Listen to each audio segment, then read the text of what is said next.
Bonjour à tous, bonjour à tous, bonjour à tout le monde. Voilà, dans cette vidéo, dans cette réflexion, je vais vous parler de quelque chose qui est important aussi, qui c'est l'ego, et ses multiples personnalités, qui on pourrait appeler aussi des masques. Et pourquoi je vous explique ça? Parce que nous vivons dans un monde où la majorité des gens portent des masques. Ça veut dire que nous ne sommes pas la vraie personne que nous avons en face de nous. Ça veut dire qu'elles portent un masque de protection. Souvent, ce sont des masques de protection parce qu'ils veulent se protéger de quelque chose ou des échecs qu'ils ont eus auparavant ou des choses qu'ils allont faire par la suite. Parce que comme nos monde d'accord, il est dominé par cet égrégore qui c'est l'ego, il, les gens basent leur personnalité changeable, ça veut dire ils changent pour s'adapter à chaque être, parce que comme ils ne sont pas capables, beaucoup d'entre nous, hein, j'ai passé par là aussi, de se montrer en tant que tel, ça veut dire fragile et fort en même temps, et aussi d'écouter, ça veut dire nous avons tout ça en nous, mais souvent nous avons peur d'écouter parce que nous voulons nous protéger. Ça veut dire est-ce que ça va m'accompagner? Oui, ça peut vous accompagner. Si vous avez envie, elle vous accompagne. Les choses que nous vivons, si nous avons envie, elles nous accompagnent jusqu'à la fin. Le décès de quelqu'un, euh, une, une histoire d'amour mal finie, ou une belle histoire d'amour qui s'est arrêtée. Ah, même si les gens se sont séparés correctement, cette histoire d'amour, elle continue à vous accompagner dans votre vie, le travail que nous faisons, la façon que nous vivons notre vie par rapport à notre alimentation ou par rapport à des choses que nous faisons dans notre vie quotidienne. Bref, tout ça, ce sont des choses qui l'ego nous fait en permanence nous dire que nous devons non seulement nous adapter à chaque moment, mais aussi que nous devons en permanence prendre ces choses-là comme quelque chose d'important. Alors que malheureusement, elles ne sont pas. Et pourquoi je vous dis ça? Parce que tout ça, ce n'est pas réel.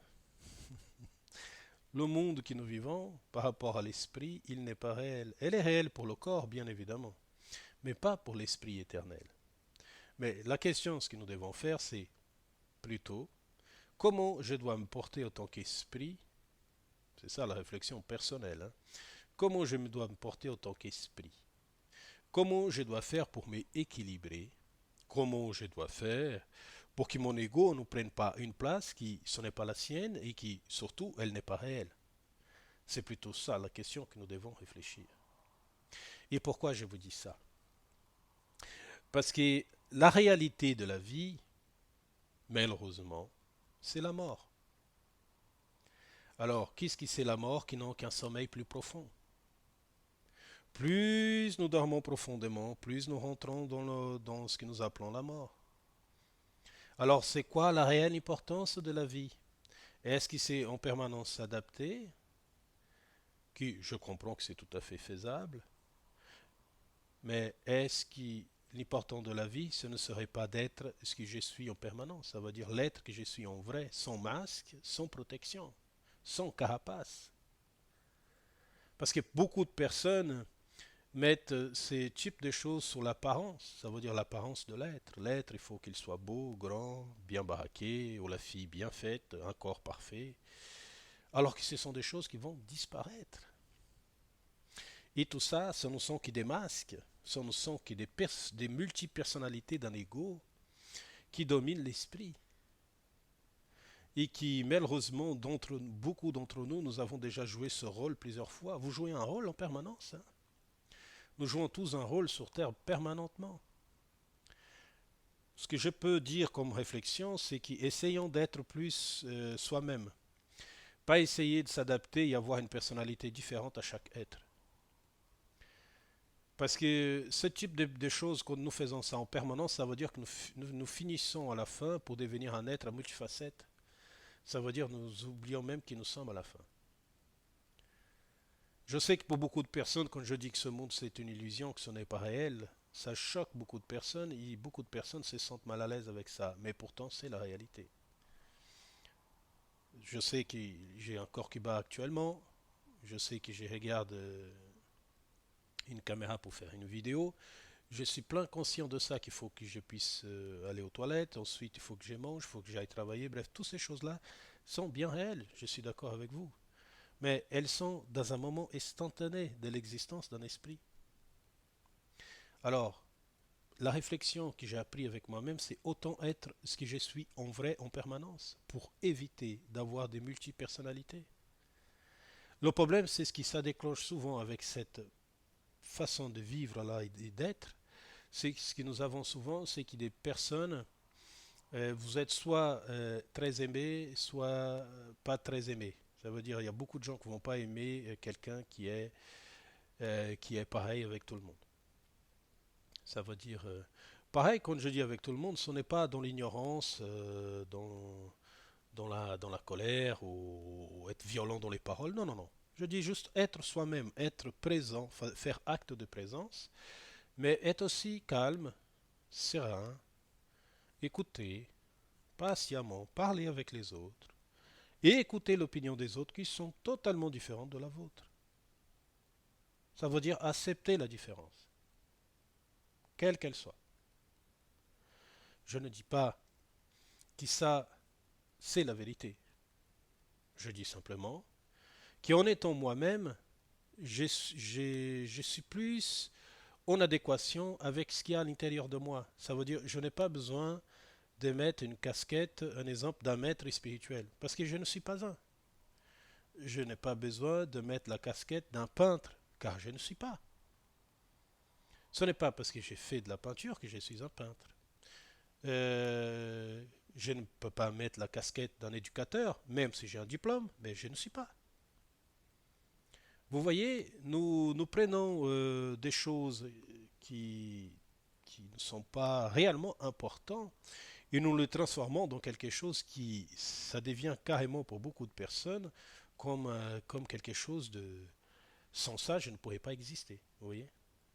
Certaines personnes, sans ça, disent je ne pourrais pas exister. Et pourtant, ce n'est pas ce que vous êtes. Ce que vous êtes, c'est ce qui beaucoup de mal, même des gens qui me connaissent personnellement, qui viennent chez moi et qui j'ai des contacts, ont beaucoup de mal avec moi, c'est que je vis chaque moment, chaque instant. Je ne prévois pas. Pourquoi prévoir ce que je ne peux pas maîtriser? C'est une erreur de vouloir maîtriser, on va dire, la matière qui d'autres agissent aussi. C'est une erreur. Je peux faire le mieux ce que je peux, c'est d'accepter. Je sais que j'ai fait un travail mental, que j'ai fait un travail spirituel, que j'ai fait un travail de connaissance intérieure assez profonde. Mais ça ne reste que sous mon plan à moi, personnel, et que je peux transmettre et radier ça petit à petit autour de moi, mais pas plus. Et ce type de réflexion-là, ça dérange beaucoup de personnes car ils veulent maîtriser quelque chose qu'ils ne peuvent pas. Même, je pense qu'un jour pourra être sur Terre, comme m'a été expliqué ailleurs, il y a certaines entités qui le font, dans d'autres configurations différentes de la nôtre, dans d'autres planètes si vous voulez, qui apparemment il existe une sorte de pensée unique, et cette pensée unique est partagée par tous, et c'est à ce moment-là qu'ils arrivent, comment dire, à soumettre la matière à leurs désirs. Pourquoi pas? Moi, ce que j'essaye dans mon état actuel d'homme, c'est juste de dominer mon propre corps à mes propres obsessions. Ça veut dire, comme je dis souvent, ce n'est pas parce que je reçois des messages médiumniques que je suis un médium. Ce n'est pas parce que je me sens, comment dire, connecté de temps en temps avec des choses qui, même moi, j'ai du mal à comprendre et expliquer, que je suis supérieur à qui que ce soit.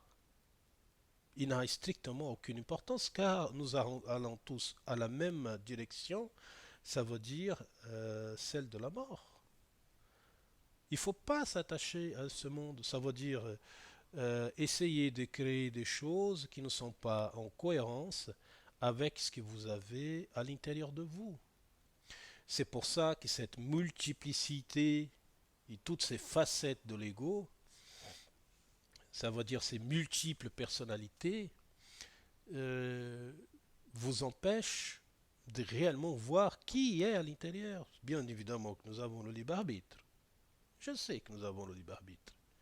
Mais comment vous pouvez décider du libre arbitre si chaque personne que vous voyez ou chaque chose que vous faites, vous avez une personnalité différente? Comment vous pouvez savoir ce qui est bon, ce qui n'est pas bon pour vous, si votre personnalité est multifacette? Ça veut dire que vous êtes un comédien. Vous n'êtes pas un vrai être qui joue dans la vie des humains et dans la vie humaine. Vous jouez un rôle, comme font les acteurs de cinéma. Ils sont multifacettes, multipersonnalités. Ce que je vous dis, c'est d'être intègre dans ce que vous êtes en vous à l'intérieur. Plus vous allez vers ça, plus vous allez vous libérer de ce monde.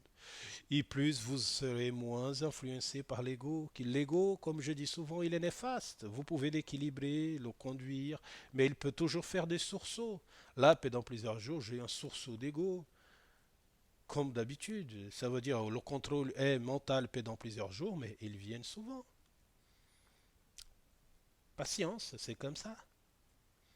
Je pense qu'il y a un travail de connaissance de la propre, on va dire, de la propre vraie et unique spiritualité vous apportera, comment on pourrait dire ça, un certain soulagement. Et c'est un travail en toute façon qui est personnel. C'est un travail intérieur, comme toutes les autres choses que j'ai dit, c'est un travail intérieur. N'essayez pas de sauver le monde car vous n'êtes pas là pour ça. Ce que nous pouvons faire, c'est d'éclairer ceux qui nous entourent et faire le maximum pour dire aux autres, voilà ce que je pense être le plus correct pour qu'on puisse être bien et être en paix ici. Sauver le monde, ça, vous savez, nous avons eu beaucoup d'êtres sur Terre qui ont essayé de sauver le monde. Regardez comment ça s'est fini. Soit c'est fini sur l'ego et des guerres civiles entre eux, soit les gens sont morts, ont été tués. Parce que les gens sont souvent, beaucoup d'entre nous, et comme dans des vies passées que j'ai eues, comme d'autres qui ont eu aussi dans des vies passées, nous sommes tous dominés par ce jeu-là, le jeu des multifacettes de l'ego. Et je pense que c'est un jeu qui est très important, un début de notre existence dans ce plan-là, dans cet environnement, mais une fois que vous avez appris, il n'a plus d'utilité de jouer. Essayez juste d'être ce que vous êtes en vrai. Mettez du côté toutes ces multiples personnalités, mettez du côté aussi tous ces masques que nous essayons de porter en permanence. Car plus vous portez des masques, plus vous oubliez qui vous êtes en vrai. Il ne faut pas oublier ça, c'est très important. Plus vous portez des masques dans le quotidien de votre vie, plus vous oubliez qui réellement vous êtes. Et ça, c'est un réel dommage. Voilà. Je vous embrasse. J'espère que cette vidéo pourra vous aider. J'essaie de vous aider, que vous puissiez, comment dire, que vous puissiez vous-même trouver votre propre chemin. C'est très important. C'est très important que vous devez trouver votre chemin. Faites ce qui vous plaît. Faites réellement ce qui vous plaît. N'écoutez pas ce que les autres vous disent. Même moi, faites ce qui vous plaise. Je vous donne de réflexion, mais vous pouvez trouver sans aucun doute votre propre chemin. Car vous avez autant de capacités que n'importe qui dans le monde, ou même dans l'histoire du monde. Vous avez la capacité totale de devenir maître à soi. Voilà, je vous embrasse. À très vite. À très bientôt.